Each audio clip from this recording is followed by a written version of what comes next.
ଅନୁଗୁଳର Shirdi Sai ଆତ୍ମଦର୍ଶନ charitable trust ନେତୃତ୍ୱରେ ଅନୁଗୁଳ ପୌରାଞ୍ଚଳ ସଭାଘର ନିକଟରେ ଏକ ମାନସିକ ବିକାରଗ୍ରସ୍ତ ଯୁବକଙ୍କୁ ଉଦ୍ଧାର କରାଯାଇଥିଲା। ତେବେ ତାକୁ ପରିଷ୍କାର କରି ଗାଧୋଇ ସଂଗୃହୀତ ବସ୍ତ୍ର ପିନ୍ଧାଇ ଦିଆଯାଇଥିଲା। ତେବେ ଆଜିକୁ ଚତୁର୍ଥ ଥର ପାଇଁ ସେବା କାର୍ଯ୍ୟ ଯୋଗାଇ ଦିଆଯାଇଥିବା ଟ୍ରଷ୍ଟ ସଦସ୍ୟ ଅଜୟ ତ୍ରିପାଠୀ ଜଣାଇଛନ୍ତି। ଉକ୍ତ ସେବା କାର୍ଯ୍ୟରେ ରୁକେଶ ରୋଶନ ଦାସ, ଲଳିତ ମହାପାତ୍ର, ଶରଦ ସାହୁ, ଯୁବ ସାମ୍ବାଦିକ ସୁଧାକର ସାହୁ ସହଯୋଗ କରିଥିଲେ। ମାନସିକ ବିକାରଗ୍ରସ୍ତ ପୁରୁଷ ରୋଗୀଙ୍କ ପାଇଁ ଆଶ୍ରୟସ୍ଥଳୀ କିମ୍ବା କୌଣସି ବ୍ୟବସ୍ଥା ଜିଲ୍ଲାରେ ନଥିବାରୁ ଟ୍ରଷ୍ଟ ତରଫରୁ ଜିଲ୍ଲାପାଳଙ୍କୁ ଅବଗତ କରିବା ପରେ ମଧ୍ୟ କୌଣସି ସୁଫଳ ମିଳିପାରି ନାହିଁ ବୋଲି ଟ୍ରଷ୍ଟ ସଭାପତି ବିଦ୍ୟାଧର ନାୟକ ଦୁଃଖ ପ୍ରକାଶ କରିଛନ୍ତି।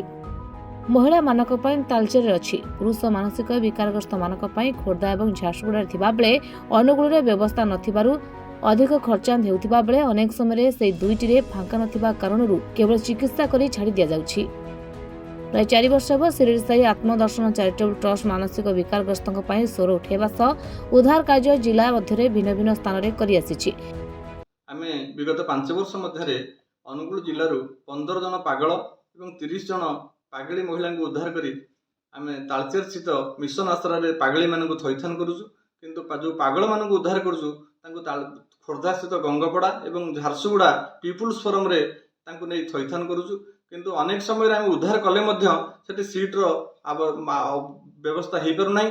ତେଣୁ ଯାହାଫଳରେ ସେ ପାଗଳମାନଙ୍କୁ ଆମେ ପୁନଃ ତାଙ୍କୁ ଚିକିତ୍ସା କରିକି ଛାଡ଼ି ଦେଉଛୁ। ତେଣୁ ଆମେ ଜିଲ୍ଲାପାଳଙ୍କୁ ଗତ ବର୍ଷ ଜାନୁଆରୀ ମାସ 19 ତାରିଖରେ ଅନୁରୋଧ କରିଥିଲୁ ପାଗଳମାନଙ୍କ ଥଇଥାନ ନିମିତ୍ତ ଅନୁଗୁଳରେ ଏକ ବ୍ୟବସ୍ଥା କରିବା ନିମିତ୍ତ, କିନ୍ତୁ ସେଟା ଏପର୍ଯ୍ୟନ୍ତ ହେଇପାରିଲା ନାହିଁ। ଆଜି ଆମେ ପୁଣି ଅନୁରୋଧ କରୁଛୁ ଆଉ ଥରେ ଜିଲ୍ଲାପାଳ ମହୋଦୟଙ୍କୁ ସେ ପୁରୁଷମାନଙ୍କ ଥଇଥାନ ନିମିତ୍ତ ଅନୁଗୁଳରେ ବନ୍ଦୋବସ୍ତ କରିବେ, ଆମର ଏହା ଅନୁରୋଧ।